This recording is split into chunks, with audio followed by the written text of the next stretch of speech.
ప్రభువు నందు మనమందరము కూడా సహోదరులము, సహోదరులము. ఈ పదము ఎవరికి అని మనకు జ్ఞాపకం చేయబడుతుంది అంటే, ఒక కడుపును పుట్టినటువంటి వారు మాత్రమే వారు సహోదరులు, సహోదరులుగా ఉండగలుగుతారు. ఈ గొప్ప ఆధిక్యతను ఎవరో ఎక్కడో ఉన్న మనందరికీ ప్రభు మనకి ఇచ్చాడు. కాబట్టి మనం అందరం కూడా పీఠనతో కూడా మనం ఒకరితో ఒకరు సహోదరులము, సహోదరులము అని మనకు జ్ఞాపకం చేయబడుతుంది. అయితే మనము కాకుండా ఇతరులు ఉన్నారు, వారికి నిరీక్షణ లేదు అని చూస్తూ ఉన్నాం. దేవుని ప్రజలుగా మనము నిరీక్షణ కలిగినటువంటి ప్రజలం. అందుకే నిద్రించిన వారిని గురించి మీకు తెలియకుండా ఉండడం నాకు ఇష్టం లేదు అని పౌలు, అయ్యా తర్వాత చూద్దాం, మీరే కదే అడగకండి, విషయం చెప్పండి.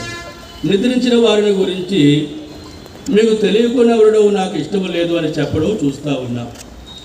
అందుకే ప్రభువు నందు దేవుని దాసులు వీటినన్న నిద్రించారు అని మనకు జ్ఞాపకం చేయబడుతుంది. కాబట్టి నిద్ర అనే పదాన్ని మనం ఉపయోగించినప్పుడు అందులో మనకు ఒక నిరీక్షణ కనబడుతూ ఉంది. ఆ నిరీక్షణ ఏంటి అంటే మేలుకుంటాడు అని. కాబట్టి ఆయన కూడా ఒక దినం మేలుకుంటాడు.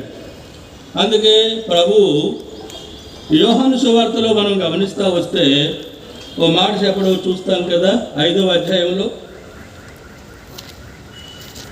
యోహాను సువార్త 5వ అధ్యాయంలో ఓ మాట చెప్పడం చూస్తాం. 28వ వచనం, దీనికి ఆశ్చర్యపడకుడి.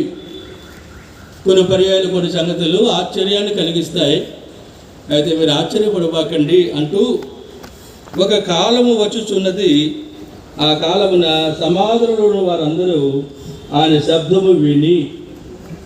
కాబట్టి ఇక్కడ అంటూ ఉన్నాడు, ఒక కాలము వస్తూ ఉంది, ఆ కాలమున సమాధులలో ఉండే వారందరూ కూడా ఆయన శబ్దం వింటారు అని మనకు జ్ఞాపకం చేయబడుతుంది.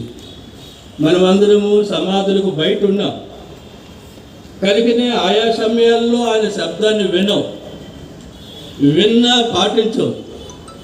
అయితే ఒకదను ఆయన శబ్దం ఎవరు వింటారో అని మనకు జ్ఞాపకం చేయబడుతుందని అంటే సమాధులలో ఉన్నవారు అనే మాట చూస్తూ ఉన్నాం.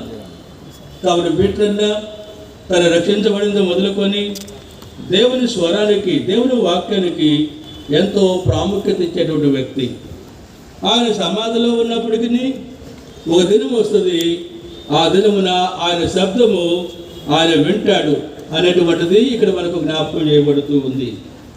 ఆ విన్నప్పుడు 29వ వచనం కనబడుతూ ఉంది, మేలు చేసిన వారు జీవ పునరుత్థానమునకును, కీడు చేసిన వారు తీర్పు పునరుత్థానమునకును బయటికి వచ్చేదరు అని మనం చూస్తూ ఉన్నాం.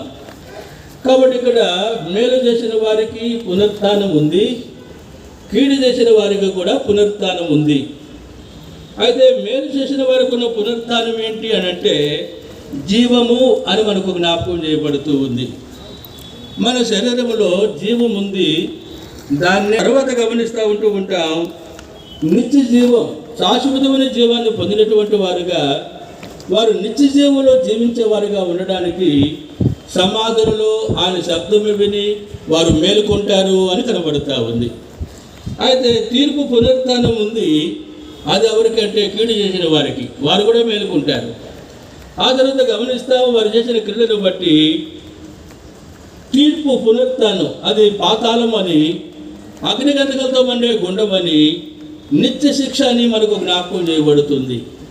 కాబట్టి మానవుని జీవితం మరణంతో ముగింపు కాదు, మరణం తర్వాత కూడా జీవితం ఉంటా ఉంది. అందుకే మరణము అనేటువంటిది చాలామంది అనుకుంటారు అది ముగింపు అని, కానే కాదు. మరణము అనేటువంటిది మన జీవితాలలో ఒక మలుపు మాత్రమే. మలుపు అంటే మనం పోతూ ఉంటాం, ఆ రోడ్డు టర్నింగ్ ఉంటుంది, ఆ టర్నింగ్లో పోయిన తర్వాత వాళ్ళు మనకు కనబడరు. మనకి ఎప్పుడు కనబడతారు, మనం కూడా ఆ టర్నింగ్లో పోతాం, అప్పుడు కనబడతారు. చాలా కాలం క్రితం నేను నా భార్య బండి మీద పోయి వస్తూ ఉన్నాం పరిచయకి. రాత్రి 12 దాటింది.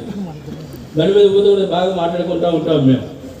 ఎందుకు ముందు చూసి అంటా ఉంది, ఏదో ఎర్రగా కనపడుతుంది అంటుంది. ఇప్పుడు కాదులే, సుమారు 35 సంవత్సరాల క్రితం. అప్పుడు నేను చూశాను, అప్పుడు మన ముందు బండి పోతుంది అని చెప్పాను. మళ్ళా మాటల్లో పడ్డాము, పోతానే ఉన్నాము బండి మీద. ఏది బండి పోతున్నట్టువే కనపడలేదు అంది. మళ్ళీ నేను కూడా చూసాను ముందుకు, దీనికి కనపడలేదు. నాకు అర్థమైంది అక్కడ రోడ్డు మలుపు ఉంది, ఆ మలుపులోకి పోయింది బండి అని చెప్పాను. మాట్లాడుకుంటేనే మేము పోయినాం, ఆ మలుపులోకి మా ముందు పోతున్న బండి కనబడుతూ ఉంది. అందుకే దేవుని దాసులు ఈ దినం